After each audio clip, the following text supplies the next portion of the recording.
So I grew up in Yerushalayim, Irakoidesh. Very, very simple house. 2 bedrooms, 7 kids. What about you, Dini?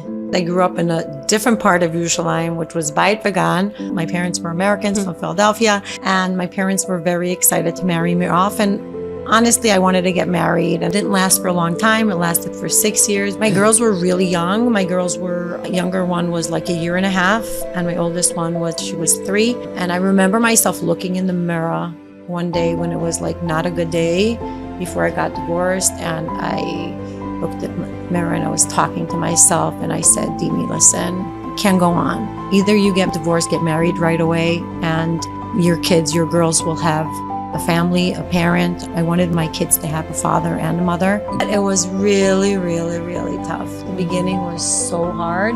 I get a phone call from my employee. Dini, you don't know what just happened. We don't have the wigs. The wigs are burnt. Hi, welcome back to Stories of Hope, one of your favorite podcasts. This week, I'm really excited to share a very special couple, Dini and Itzik Weinberg. Itzik actually said that sometimes people call him Mr. Dini. It is the one and only legend in the industry who has a beautiful story that many of you may not know. So get very excited for something authentic, real, and rich with so much inspiration and lessons. And before we start, I want to welcome you to give tzedakah with me on the Kolel Chabad Tzedakah Pushka app, the only app where you can give tzedakah with a simple push of a button. If you have a business meeting that you're nervous about, if you have a day that you want to set yourself up for success for, then download the app. And what greater way to start your day than knowing that you made a difference with the click of a button. So today, in the merit of everybody that's come to watch another episode that was built with so much heart and so much effort, I want to give tzedakah in your honor for whatever you're hoping to find. May the merit of this tzedakah, which is going to such a beautiful place, show you, reveal to you that where you are is exactly where you need to be. And may God give you what you want, or may He show you that it's on the way. So, with just a click of a button, I'm done.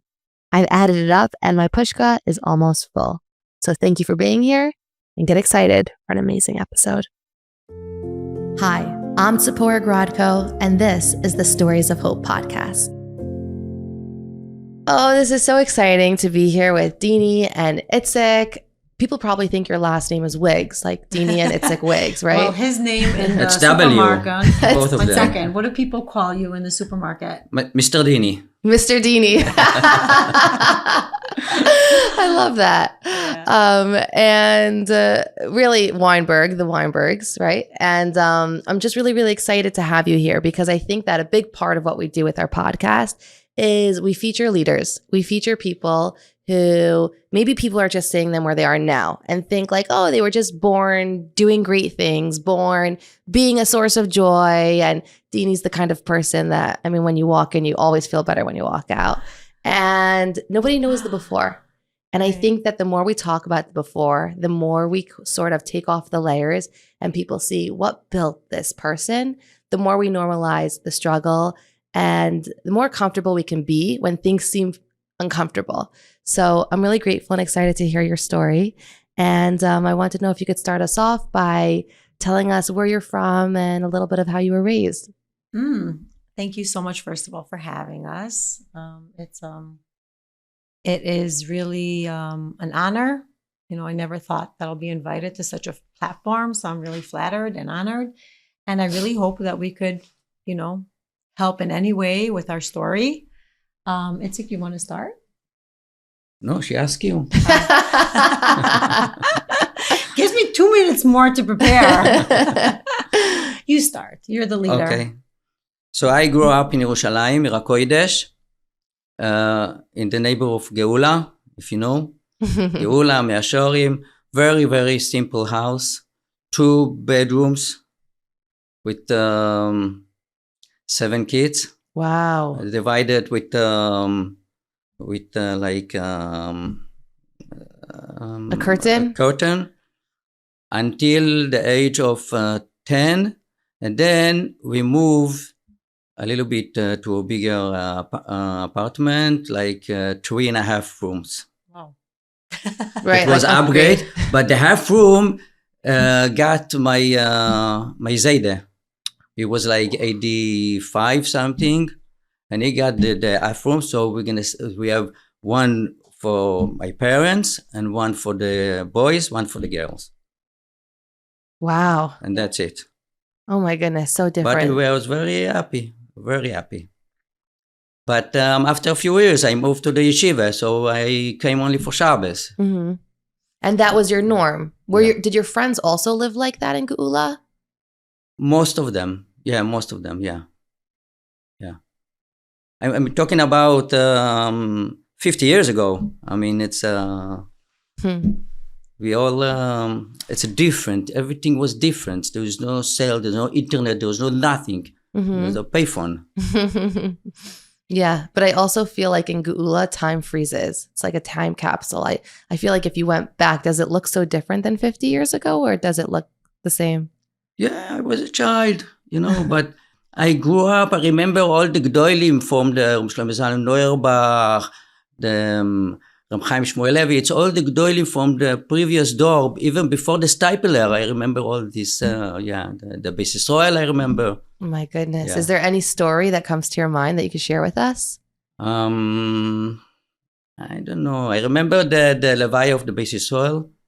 Yeah. I remember once I walk in Rehov Yafo. I went to visit every Friday my parents, not my parents, my Zaydas, my grandparents.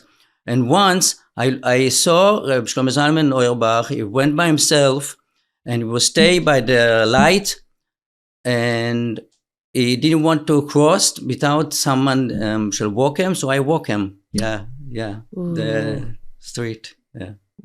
Was there a story that you told me that you saw somebody in the porch? In his porch, one of the Gdolim? Yeah. I saw Reb Chaim Shmuelevitz on the porch reading Yediot Acharonot. Which is not a religious, not Hamodia Yeah, but and we're Yated talking Neman. about like 50 years ago. It Yeah. was very, very the beginning. Yeah. That he is just normalizing the fact that he knew what's happening. He wasn't like living, up in the clouds. He knew what's happening in Israel, and he wanted to be probably part of society. Oh, Sounds and I have amazing. another story. One year, I helped to build Chaim Shmuelevitz the sukkah, and the Rebbetzin gave me one of his ties. That's Oh. cute. As a thank you? Yeah, and I lost that. Oh, I lost it, or someone threw it away. That's special. I wish we can go back and visit just Yeah. for a little bit. That would Yeah. be really special. Elon Musk, time to build the time machine. Yes. Thank you for Good sharing. idea. That sounds really special.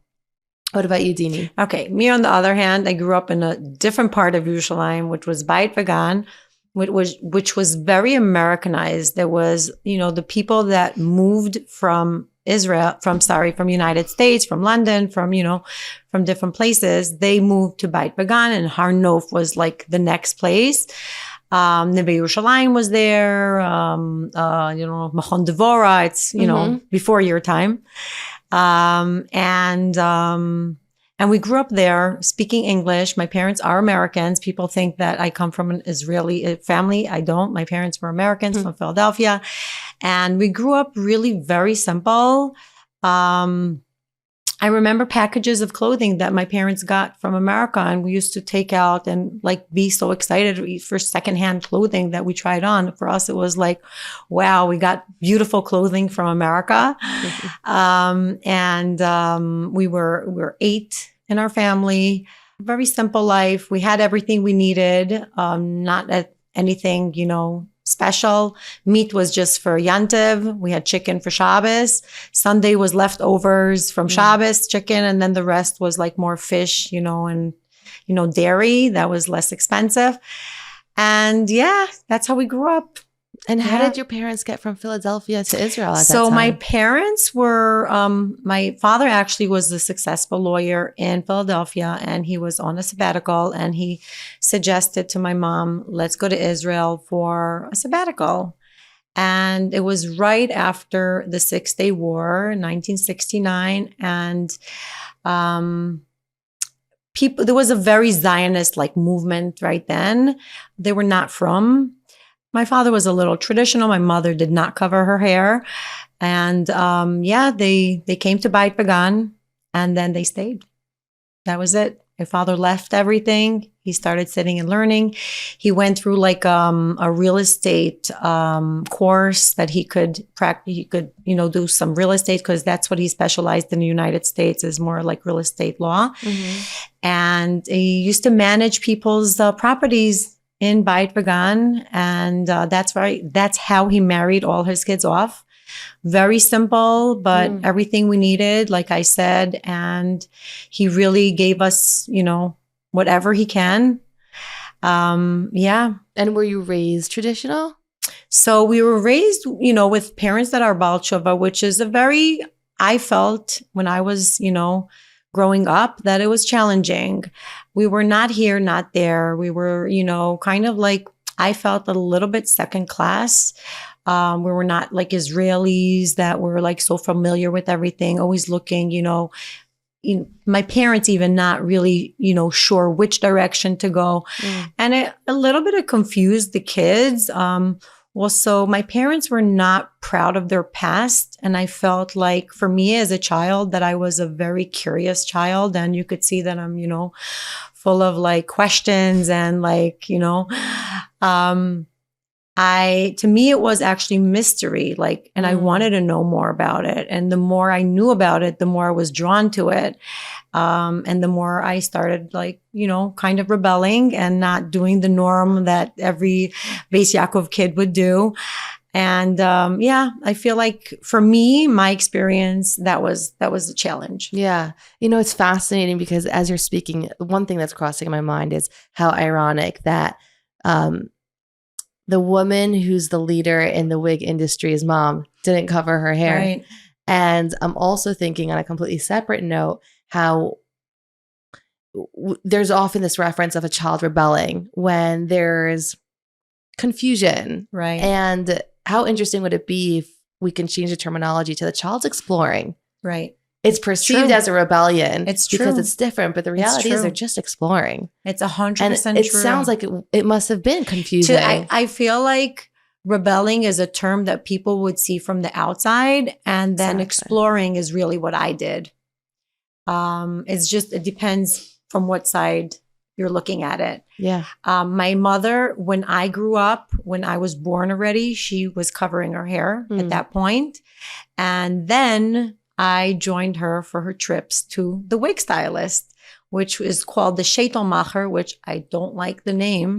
So if we could change it, that would be amazing. A wig stylist sounds so much better than a Shaitel Machar.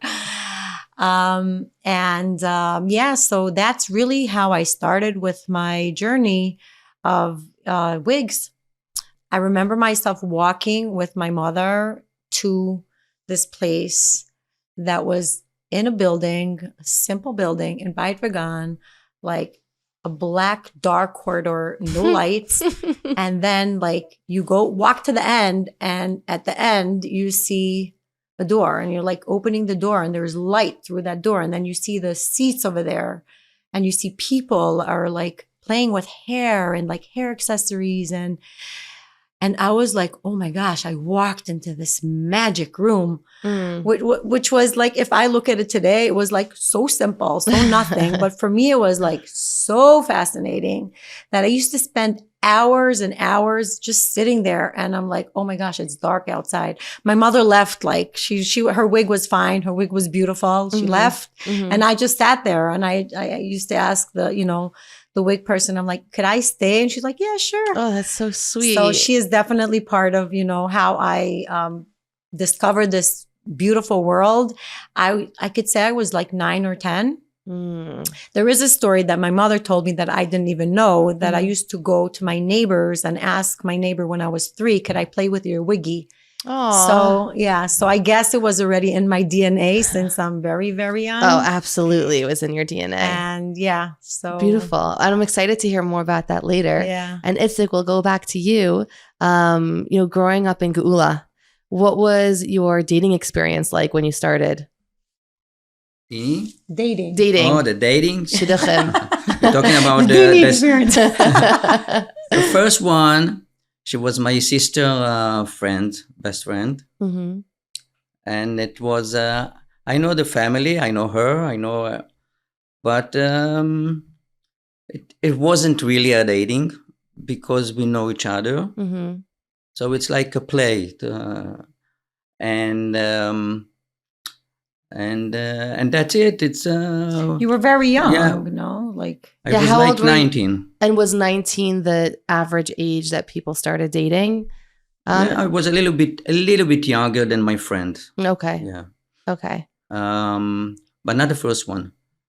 And And how? and that's it. We was married for a few years. I have 3 boys, beautiful boys, Baruch Hashem. Mhm. And one day it's end, and I put it in my history, and that's it. I have the 3 boys. I got custody on the 3 boys, and it was very was not easy, but I was very happy. What about you, Dini? so yeah. So as I said before, I wasn't the regular Bisyakov girl, and my parents were very excited to marry me off. And honestly, I wanted to get married, and I wanted to feel like freedom and decide when I go to sleep or when I come home or stuff like that. I didn't think really about like what it means to build a home, what it means to build a family. I was, more thinking about like how I would feel, how much freedom I would get if I get married, how independent I could get, because I really wanted to be independent. And I guess I, looked at more like exterior rather than like really, does it really match my, my vision of my life? And it didn't last for a long time. It lasted for 6 years, but again, 2 beautiful daughters. My girls were really young. My girls were not even 2. My younger one was like a year and a half, and my oldest one we had a year and a half difference. She was 3. Mm-hmm. And I remember myself looking in the mirror one day when it was like not a good day before I got divorced, and I looked at the mirror and I was talking to myself, and I said, Dini, listen, it can go on, but you have to think. Your daughters are young now. Either you get married, get divorced, get married right away, and your kids, your girls will have a family, a parent. I wanted my kids to have a father and a mother. I didn't want them to grow up, like as a single, like for me to be as a single mother, or I wait until they get married. And then I'm like, no, this is the right time. I could do it. I took risks in my life. I could do this, and I did it. Yeah. Wow. And how long were you single before you met Itzik? So actually, not very long. Baruch Hashem, really not very long. A couple of months. Mm-hmm. It was kind of like a message from Hashem that it's the right person, because I heard about his name from like 3 different people. And I said, you know what? 3 different people are mentioning exactly the same name. I'm going to give it a shot. And and then I didn't want to date first. I wanted like to talk on the phone first. Like I felt like, let's see if there's like, I didn't want looks to kind of deceive what I feel and what I, like the intuition. Because like really the exterior does matter, and it does make a difference. You kind of, exterior matters. I mean, it's a first impression, definitely makes a difference. And I didn't want to fall for that. I wanted to really come to a place that I really understand that it's the right, this is the right thing for me. Yeah. Wow. It sounds like you looked in the mirror and you made a decision. Right. And it's such a gift that Hashem, I don't know if I should say you aligned with Hashem's plan of like, this is the next step. Because sometimes people can look in the mirror and say, this is going to happen to me this year, next week, next month, and they don't see that change. Right. And I think it's really beautiful to hear that you almost manifested it and your plan was God's plan. No, I really believe in manifesting. I feel like manifesting is one of my that's my something in my pocket that I could share is like, if you want to succeed in something, you manifest. Mhm. I actually remember a date that I had with my husband. I was on the Castel. I don't know if you know, it's like Stone. Okay. And he took me out on a date there. And we kind of like planned our life. And I mean, planned our life, like talk about what's going to be, who's, how we're going to support a family of, 5. He had 3 boys. I had 2 girls. And like, how are we doing this? And I said to him, I said, I don't care. I'm going to work very, very hard. I know it, but I'm going to be famous and you're going to see that. And he was like so with me from the beginning and believed in me that, that it actually, the 2 of us, working with the same mindset kind of like made it happen. Having someone. I mean, obviously Hashem is like, he did it. Of course. There's nothing that happens without Hashem, but it had to come from like my insides. Mm-hmm. Having someone believe in you is probably one of the most powerful forces in helping you reach your goals. You want to hear how much I didn't believe in myself at the beginning? Please. At first, when we went out, we were just dating, and he comes to my house, and he's like, and I'm seeing clients in my house there. At So that you point. were already started the industry. Yes, yeah. I'm in industry since I'm 15.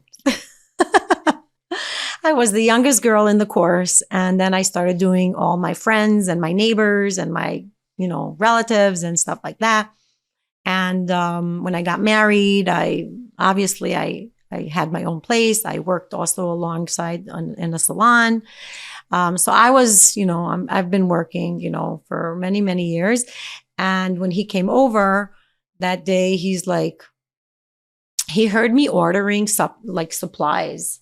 And I was ordering like 2 bottles of hairspray, 2 bottles of shampoo, and he's like, "Are you nuts? Are you like you order 100?" In my head, I'm like, "Who says I'm gonna need it? Like, who says I'm gonna be so successful? Like, who says?" And he really boosted my, my inside of like, "Of course. What do you mean?" So yeah, so I give him a lot of credit. I love that. It kind of reminds me of when someone thinks, when someone feels like, oh, I'm going to win a raffle, so I'm going to buy 10 tickets, but I believe I'll win. And it's the opposite, where someone will say, well, if you believe you'll win, you don't need 10. That's true. All you need is 1. That's true. But it's a great business model. Why are you anticipating less if you're going to invest, 100%. anticipate for more? Yeah. It's almost against the manifesting. Like, it is. It is. And at this time, what were you doing for work at this time while Dini's building an empire? First, in the beginning, I was very busy with the boys and with the girls. Mm-hmm. So we have a huge family. I mean, it should be very, very complicated and difficult, but I took it in the mindset that everything is from Hashem. I have strong emunah and bitoch hain, and I'm in the beginning. I have my own business. I have the parking meters in Yerushalayim and all over. So you're the reason why I get a ticket sometimes? In Yerushalayim. Yerushalayim, everywhere in Eretz Yisrael. Years ago, I'm talking about, and then I have another business, but and this time she didn't. We not manufacturing. She was only like a stylist. Mm-hmm. So we sell. But, I used to sell other brands of wigs. Okay. And I think I put a lot in the family. Yeah. And now the business is the family business. Yeah. True. So family is a business, right? Family is the most important business you should invest in. Or not only this, but only now it's the almost used to be that all the family work in the business. Mm-hmm. Now it's most of the family working in the business. So it's a business family. Beautiful. When you were dating for the second time around, did you feel insecure that maybe you wouldn't be able to make the right choices because of the first time around? Did you feel like you needed more time? How did you navigate dating the second time around with confidence? Because I know sometimes there could be more fear, there could be worry and doubt and trauma. Didi told me a few days ago that I need to get ready for the interview. I said I am not. I'm going to be ready in the minute that I need to get ready. So today, when I make the Shnai Mikro and Chotargo for the parsha, so the first part, the first words in the parsha, it says, "Re'eh anochi noten lifnechem hayom bracha uklala." So in this first pasuk, this I can put my all experience. First, I'm always says hayom. We're not thinking about the past. We're not thinking about the future. We're thinking about hayom. Second, הנה אנוכי נותן לפניכם היום ברכה וקללה. Also the bracha and also the klala, it's from Hashem. We never knows what is good and what is not good. So when I was getting divorced, I was a little bit concerned. What's going to be 3 boys, how my life going to look like. We're talking about 50 years ago. On this time to get divorced, it was not like today. Today, people divorce very fast. But I have a lot of emunah and bitachon that this is from Hashem, that's what I need to do. And then when I met Dini, and we raised such a beautiful family, so I understand that bracha or klala, we never know what is bracha or what is klala. We just need to live the day by day and try to make the best that you can do for today. So powerful. Staying present and humble in the experiences that come your way help you adjust to the things that are uncomfortable and help you appreciate what you have.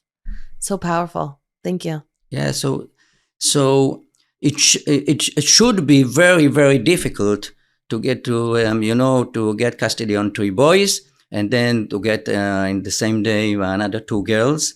But it was very, very, it's not easy, wasn't easy in the beginning, but during the year, it was we have very, very nice family, Baruch Hashem. I've been privileged to teach a few of them, and they're diamonds. Yeah. Diamonds! Oh, shout out to you guys. You know who you are.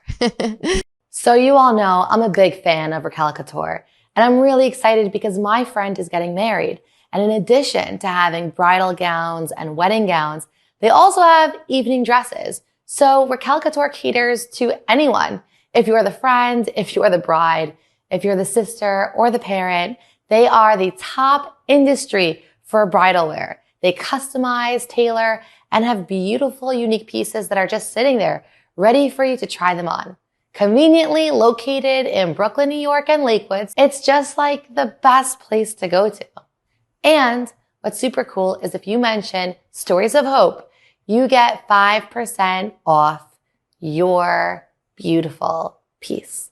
So go someplace where quality is not compromised and service is top notch so that you can look as beautiful as you deserve to feel at Raquel Couture. Check them out on Instagram to see their beautiful pieces and check them out in your local city or drive down there. It'll be worth it to find that perfect piece that you've been looking for.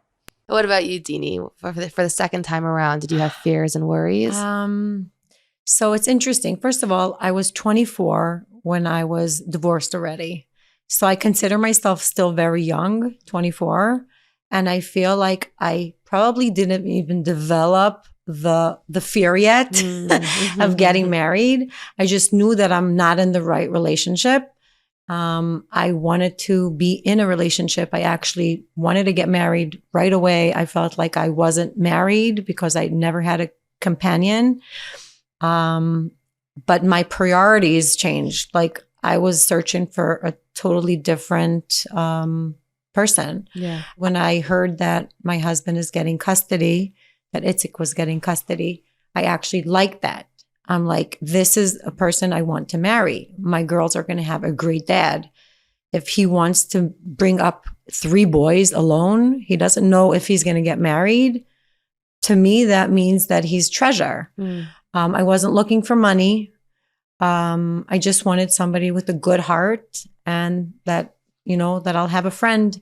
And that first phone call that we had together, we started like at 8:00 in the morning and we finished at 3:00 in the morning. No. Yeah. From 8 a.m. to 3 a.m. the next day, you were on the phone? In the meantime, I went to the school to pick up the boys. but we were on the phone. And then I felt like there was somebody there, like he's a friend. That's really what I wanted as a friend. I also want to tell people that are going into first marriage and second marriage, it might be like very controversial what I'm saying, and I don't know if people are going to like it, but to me, a marriage is a business. And even with all the love and butterflies and the lovey-dovey and like, yeah, I love you and like that, I feel like it's what you bring into the marriage, what I bring into the marriage. And I want it also to be in the same level. What I mean is like, I'm bringing kids, you're bringing kids. I didn't want to marry somebody without kids. I want to be there. I want to do for your kids. I want you to do for my kids. I want to be like, we have a business. It's a business together. We're doing with each other. It's a business. And if you want it to be successful, you have to look at it like that. Yeah. Yeah. I hear that. I remember, it's completely different because I've never been in this position, so I can't relate, but in having roommates and living with people, I always said to my roommates, if my goal is to make sure that I do whatever I can to give you a positive experience. And if your goal is to do whatever you can to give me a positive experience, then there's equal investment, equal partnership, and that should lead to mutual success. Right. I like it. 100%. I like it. And I think girls and boys should go into it. They should not be so busy with like exterior. They shouldn't be busy with like, oh my gosh, I'm in love with her. Because those things, they could stay. But if you don't have a good friendship, it's for sure not going to stay.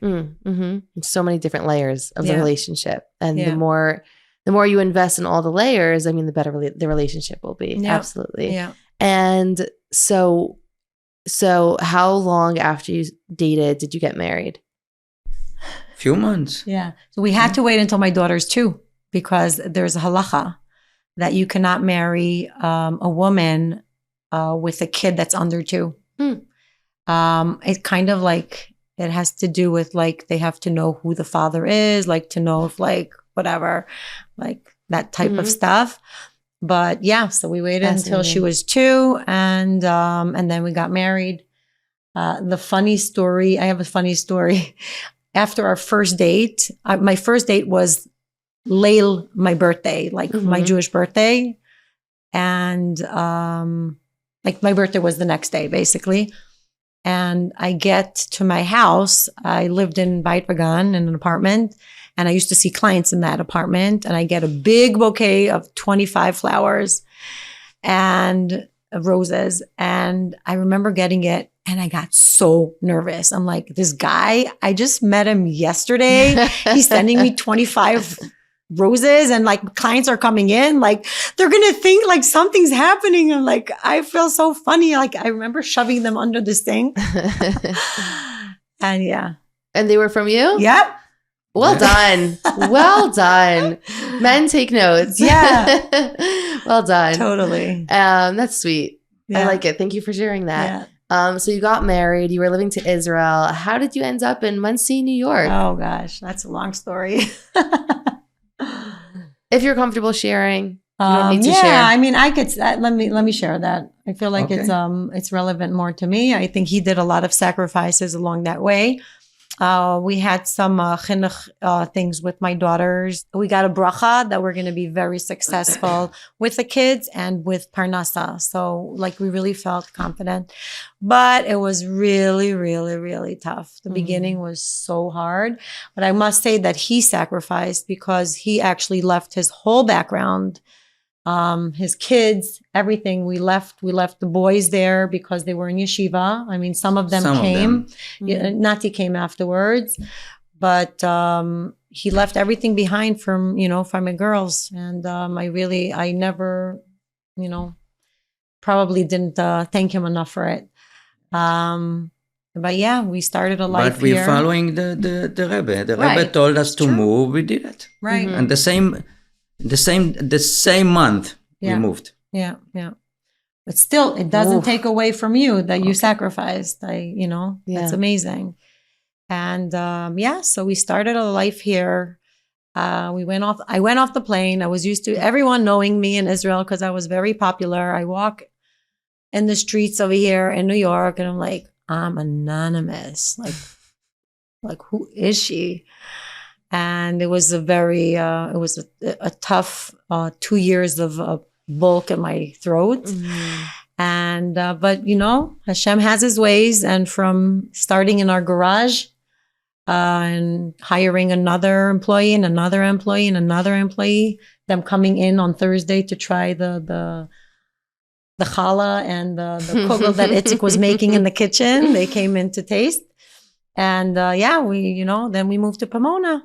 And then we opened up more branches and built an empire from the ground Baruch up. Hashem. Beautiful. Baruch Hashem. Beautiful, beautiful. Baruch Hashem. There's so much to learn just from your personal life, and I so appreciate you sharing it. And I wonder what else we could learn from the lessons you've seen in your studio, in this industry. Everyone that's coming to you is either soon getting married or Right. already married. I'm curious to hear if there's any themes you've kind of picked up when it comes to like relationships or challenges with people who have been married already for a long time.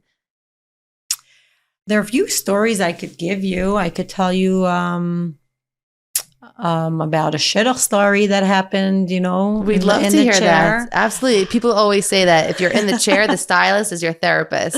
So we don't want to know anyone's secrets, but I do feel like you're in this place where you could almost like do qualitative research. Like you're hearing everything, You're Right. seeing everything. And if there's anything that would be useful for people to learn from you and your experience, then we'd love to hear about that. Okay, so like a cute shidduch story. Basically, my daughter-in-law's brother was here in Shar Yashav. He really wanted to get married and settle in America. And he, I made up my mind. This guy, he's such a great guy. He's such a good catch. I have to get him married. And I said, okay, today I'm going to ask everyone in my chair, everyone. So first comes this person that is that had like shidduch meetings in her house, Lauren Zeller, and I told her I need a shidduch for this guy. So she said, 1 second. Last night I had a shidduch meeting in my house, and this Israeli mother that has a daughter, asked me if I have a guy for her daughter. And I'm like, okay, so maybe. And then, yes, it happened. And actually, Yael works for us today. Oh, Yeah, she's in the front desk. So it's like, yeah, and he's great. They live very close by and they come a lot. And it's cute. Like we feel like, kind of his parents are like in a nutshell. of course. That's Yeah. so special. You were determined and then you showed Hashem, I'm going to take action. Yeah. And I'm like, he needs to get married today. Happens to be, I should have done it probably a few more times, but I didn't. It's the only time I did it, and it's the only time that worked. But maybe I should. Listen, Dini, you have a good track record, so keep it coming. Keep it coming. You're queen of manifesting. You're clearly a good shaliach. You never know. Keep it coming. Okay. That is a sweet story. And what else? Like, what are some things that have happened in the industry that people who watch you may not know? Okay, I could talk about clearly just like business, from the business, like to help actually people that are in my business, not in my business, in my place, but I'm saying in this whole industry. I feel like a lot of clients are from past experiences with bad, bad experiences. They come and they sit in your chair and they want to come out like with the beautiful wig. And they come with so many covers and so many masks on them because they're just trying to protect themselves. So they're not really being themselves. And working with that is very challenging. Thank God we were able to pass that, and we're able to go through step by step with really what they want and what they need, and to actually give them everything they dreamed for.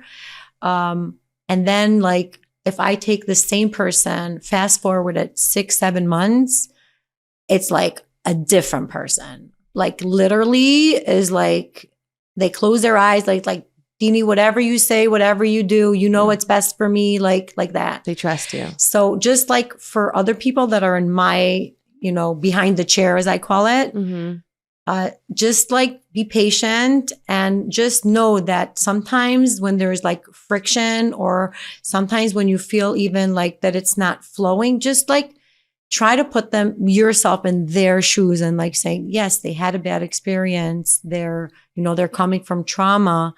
Try to like be a little bit more like, forgiving, and you'll see it's going to get easier. Yeah. Well, I love that, as a rule for life in general, as a therapist, the most important first rule that they always say, of course, after sharing that you cannot share anything that the client shares with you, right, is the most important step is to develop trust. Right. And so when we meet someone in a supermarket, or we meet someone at work and we feel like, oh, they're so guarded or they're so difficult. Right.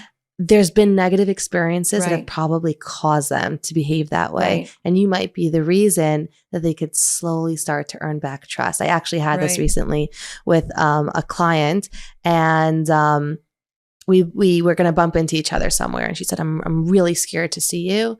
And I just feel like you're going to let everyone know that I'm there, and people are going to point at me. And in my experience with other professionals, I've shared things and they didn't keep it confidential. They didn't keep it private. Wow. And she was very, very scared. And only till it happened, where that experience didn't happen, did you say, I thought I trusted you before, but you gave me back trust that no one else was ever able to return. Wow. So I feel like when someone comes into your studio and they're so vulnerable, I mean, for a woman, your hair, men too, there's a lot of turkey planes that are full now. Men too, your hair is a big part. It's a big part Totally. of your self-worth and self-confidence. And if you're concerned that someone is just trying to capitalize off of your wallet instead of enhance your well-being with your self-image, I mean, gonna be obviously guarded. we're here for, it's a business. Okay. We're here, but I also feel like if you're giving something that's not good for them and wrong for them, you're actually backfiring. It's not good for you. Mhm. So I always tell my clients, I'm like, I want you to look good, but I also want you to look good for me. It's kind of like, it's important for me that you look good because you're out there. You're my advertisement. You're my, you're the person that everybody's going to see coming out, and you have to look amazing. So Yeah. if they have that in mind, that I have their best interest, then they're, they feel more secure, more safe, and they trust more. Yeah. If you've ever wanted something more than anything in the world, then you've probably tried a segula or two. And if you're anything like me, then you've been dejected and disappointed when it seems like it didn't work. And that's why I love this organization called Better Than a Segula. Like their name, we learn on Simchas Torah, Ein Segula Ketorah. There is no better segula than Torah study. What this organization does is they have a group of Torah scholars that will learn something on your behalf in the zechus of what you want. And even better, the entire process is personalized. They can study a certain daf in the Gemara for 40 days, whatever you want, whatever speaks to your heart, whatever you connect to, you can let them know. So if this is something that you would find supportive, inspiring, and encouraging, you can contact them by either clicking the show notes below or take out your phone and call them at 732-364-7029. That's betterthanasegula.org, Better Than a Segula, an organization that's there to support you in the way that they know how to and in the way that they can. I don't know if you've ever been in this position, but have you seen any unhealthy tendencies within the newly married dynamic where someone's coming to you because they're engaged and they're talking about their experience and you're feeling like something here doesn't sound right, or I'm a little concerned? Has that ever happened? Yeah, it's funny. Interesting. I feel like a lot of girls that are very, very nervous before they get married, they're actually so much happier after they're married.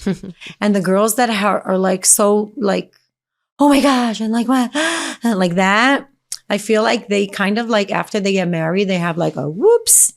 And I can't say that their marriage is no good, but I definitely see them like it's much more of a year of challenges. Like I could see that it takes them time until they actually, the Shana Rishona is a little bit more of a Shana Rishona. Yeah, fascinating. And so Yeah. what do you think is the difference between the two? I feel like when there's higher expectations, then there's like a, there could be a down. And then when you lower expectations, you could just be surprised. Hey, it's really not so bad. It's great, So really it's a perspective. Yeah. I mean, expectations could be like the thief of a happy relationship in every capacity. Yeah. That's so interesting. Wow. Yeah. I wanted to kind of talk about like and my husband actually had something to say about that, about girls coming in, very young girls.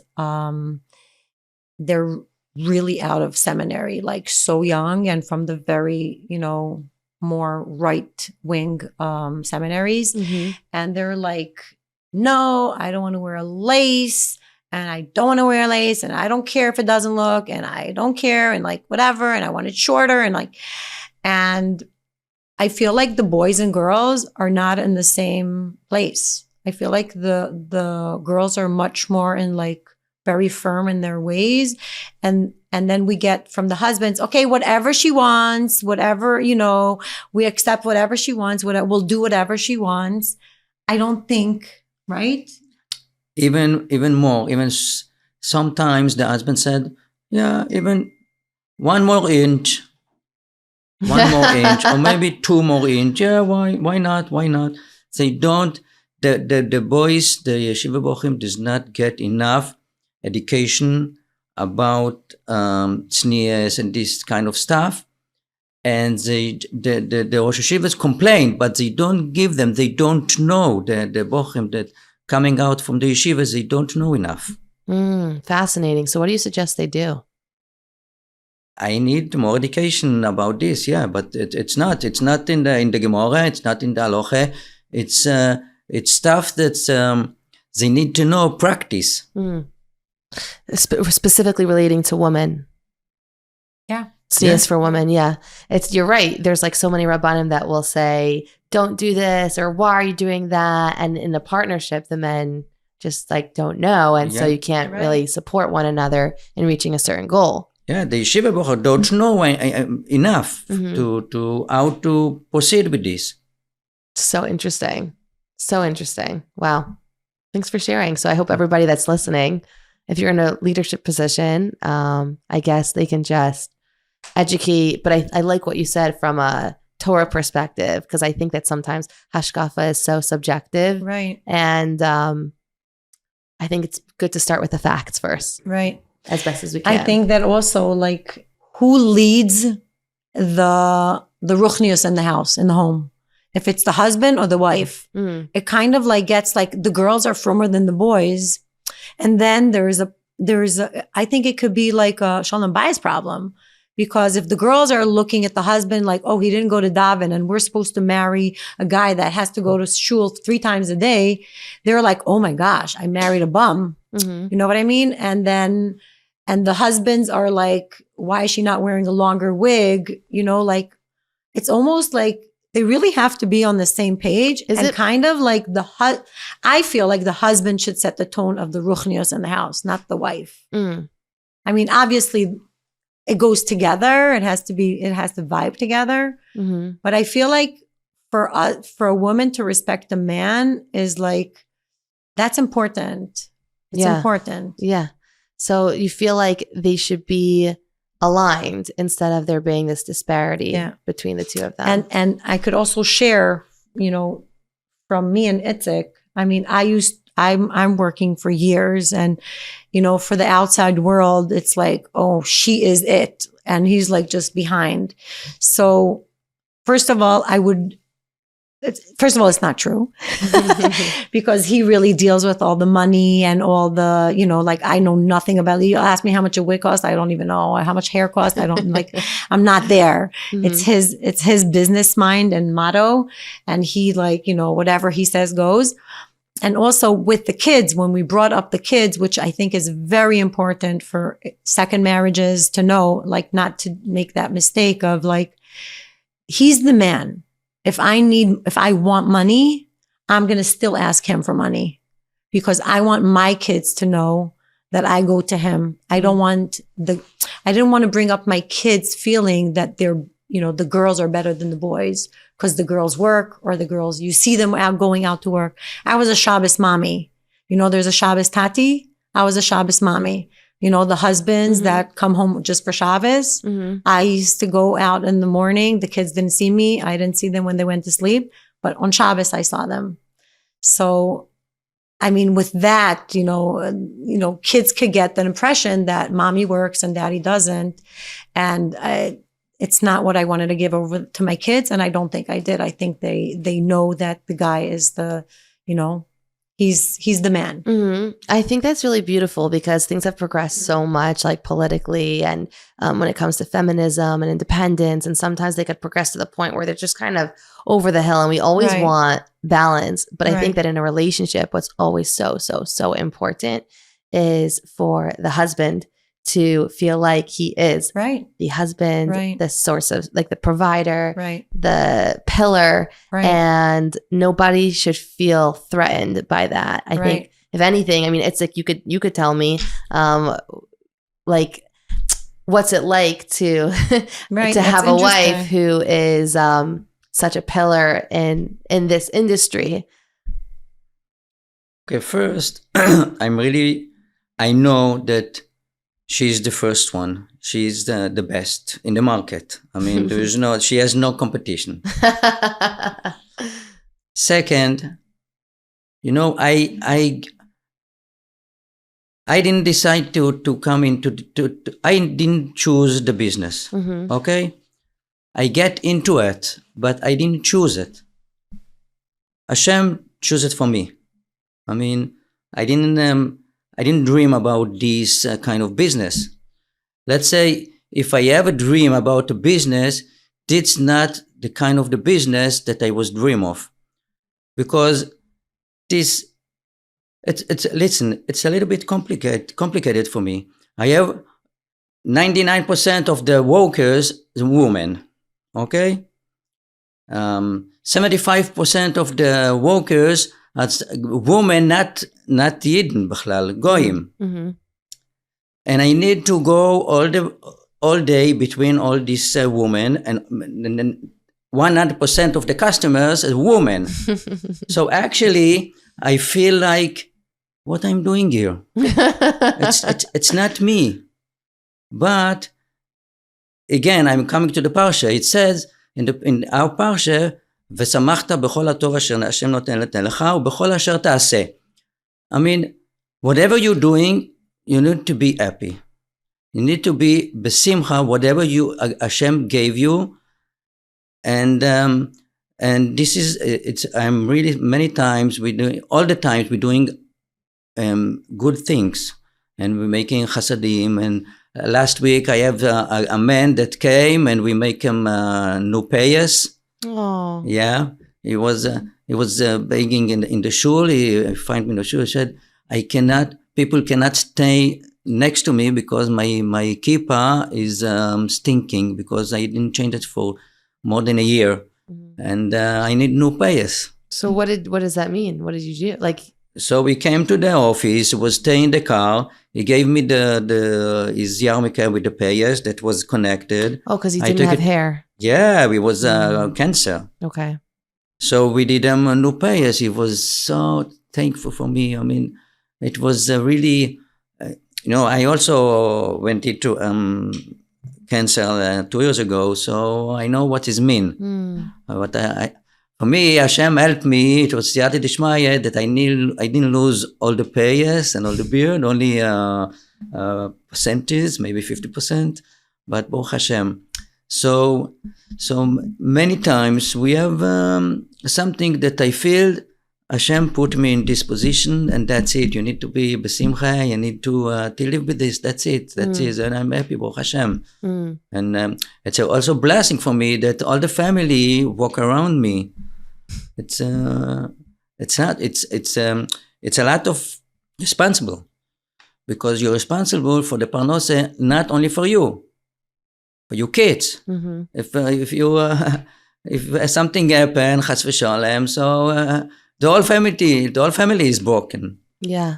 And you clearly live with Hashem. Hashem's not a part of your life. You live with Hashem. And I think in every question I've asked you, you always respond with something connected to Hashem. And when you have that clarity that Hashem is guiding me, Hashem is supporting me, I'm a shaliach of Hashem, then it humbles your thinking from being like self-centered or feeling egotistical or being insecure. Right. And it really gives you a lot of resilience and strength. And I feel like that's something a lot of people can learn from you. Yeah, I learn from him every day. And, in connection to what you shared before, have you had that often where men who have cancer, who don't have payas, have come to you and you have something you could give them? So really it was just payas with the kippah. I don't do wigs for men, but we have many, many young girls with cancer and alopecia.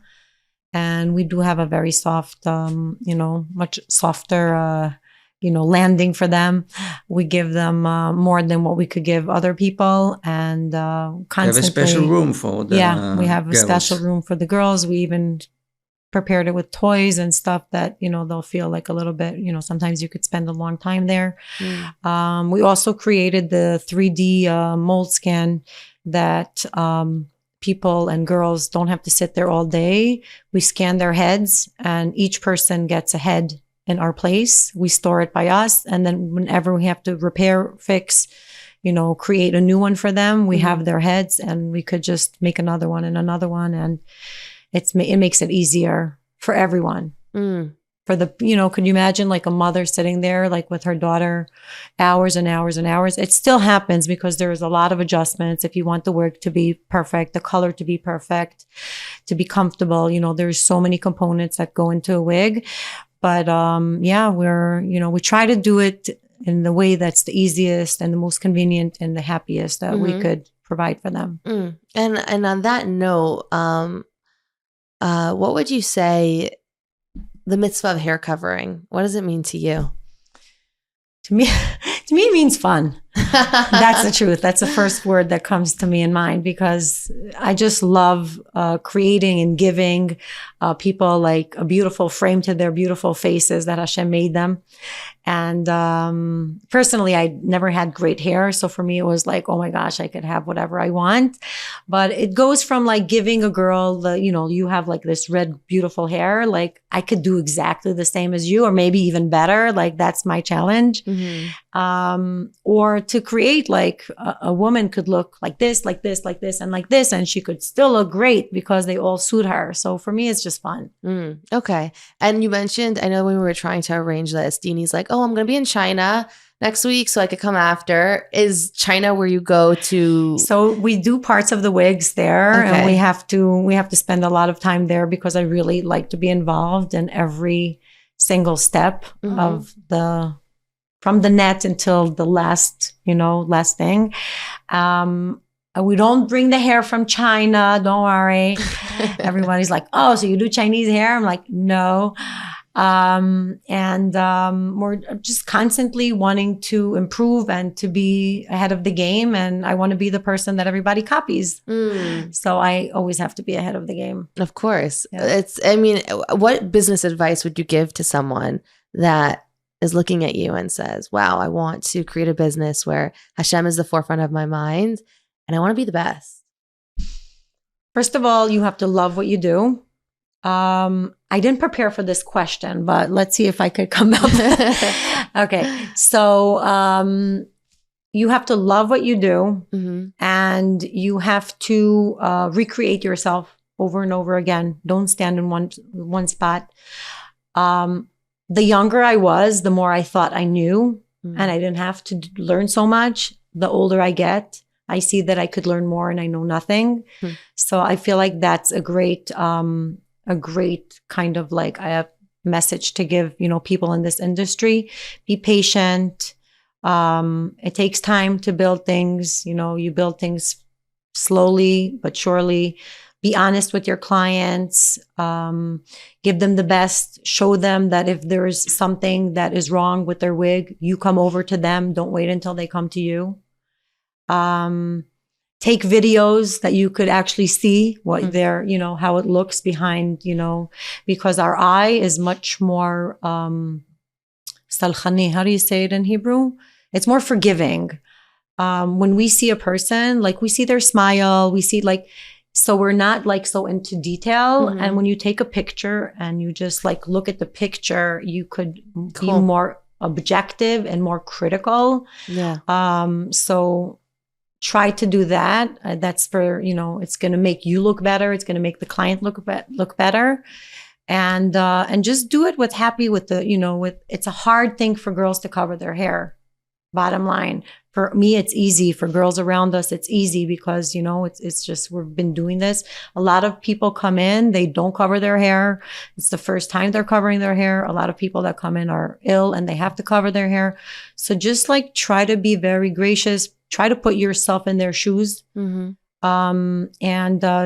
bring your emotions inside. Try to step back and, kind of see it more of an outsider rather than to be so involved emotionally. Because what we do is really our passion. And sometimes they don't like what we do. And it's okay for them not to like what we do. It kind of when somebody doesn't like a creation that I did, it's hurtful. But really, I'm not doing it for me. I'm doing it for them. So I always have to look at them. Why do they not like it?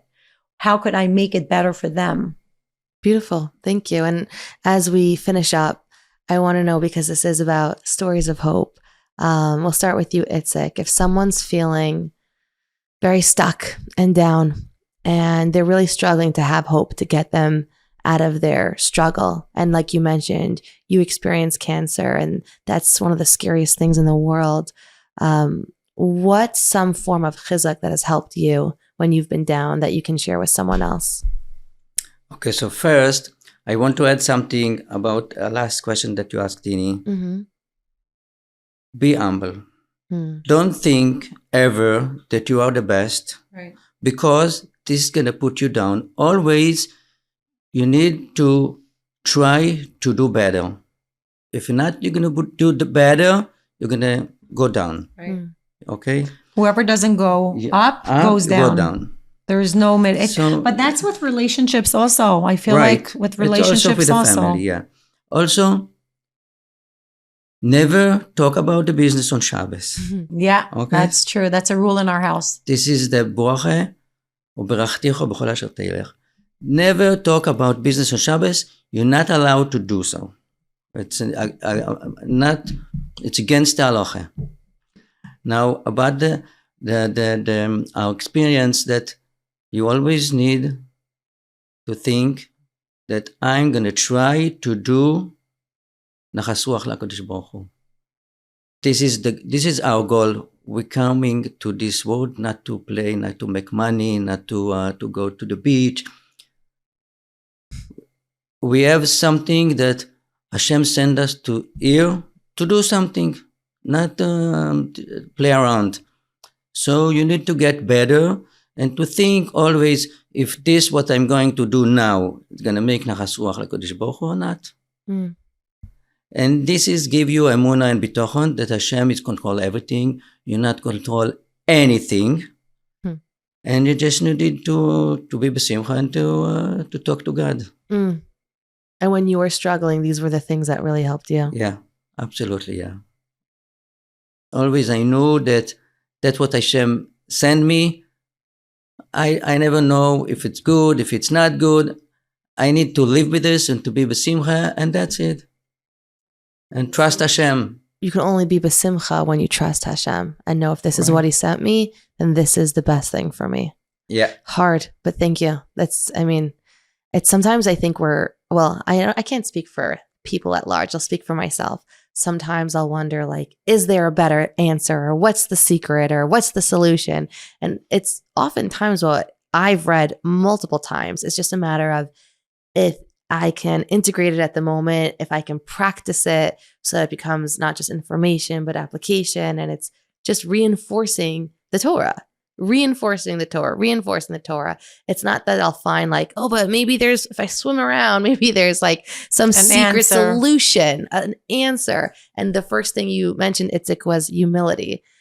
Exercising humility that I may not find an answer that addresses my emotional angst. But if I can hold on to the idea that Hashem always, always, always has my back, that I don't understand what's good and what's bad, but I know that it's all for my benefit.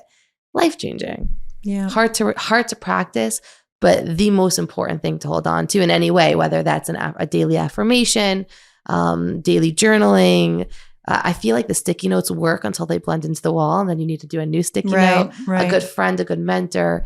Daily learning, so important. Otherwise, how can we possibly remember? So something consistent. I think the more we do something consistent every day that reflects all these ideas, the more we'll be able to build that muscle. Right, because really the Yetzer Hara is there all the time. He's so good to catch us, and we have to like push him away. Exactly, and the stronger we are, the better we get at pushing. And Dini, how would you answer that question? What's something that you hold on to when you're struggling to have hope that you can give over to someone else? Really, Hashem. Like when there's no answer, really, it's Hashem. I remember the time. I have to say this story. So you know the story that we were moving to America, and I had to close up shop and give all my clients their wigs back, and like everything was ready, everything was prepared, and we had all the bags ready. Remember, with all the names and everything was like good. We went out with our friends, just like a goodbye, kind of thing, and I get a phone call from my employee. Dini, you don't know what just happened. We don't have the wigs. The wigs are burnt. Ooh, that sounds really bad. Yeah. My employee's brother has a little bit of mental health situation. He literally took my wigs and burnt them in the big garbage, in the big garbage things, the Pach Hashpa in Israel. And I couldn't believe it. I'm like, it can't be. I don't believe you. We drove to Beit Bagan. We stopped everything in the middle. We went to the hotel, but we said, no, we have to come back. And we go there. We open up. What was left was the clips of the wigs. That's all was left from the wigs. And then I was like, Hashem, what do you want from me? Like, I'm doing this for my girls. I'm moving to a different country that I don't know what's going to be and what's going to happen. We have this family. We have to have parnasa for everyone. We have to like, I did it for you. And this is what I'm getting. I was not doing good. I'm like, what's going to be, until I understood, like, this is what Hashem wanted. And I guess that's what had to happen because it happened, and I'll have to deal with it, and I'll deal with it. Hashem gave me strength until now. I'll continue having strength. And slowly, I had to, replace all those wigs. I came back to Israel to do the wigs. For me, clients and, customer service was number one. I would never say, I'm sorry, and I ran away. Like that never would happen. And we just took responsibility, and Hashem helped us, and we're over it. But that was a breaking point for me. That was a place that it was like, what else? And I love how you shared that your initial reaction was, Hashem, I'm having this human experience of disappointment, of frustration, of anger, which is natural. And then after having it, it's noticing, but I also can't get through this without you. So I'm upset, but I also know that there's no other way for me to get through this. Right. Right. This has been like a good Erev Shabbos drasha. I know that Itzik said like, oh no, we don't work past the Zman and this isn't working. This is Totally. chizuk. So Totally. thank I you feel for my so. Erev Shabbos share, she'or.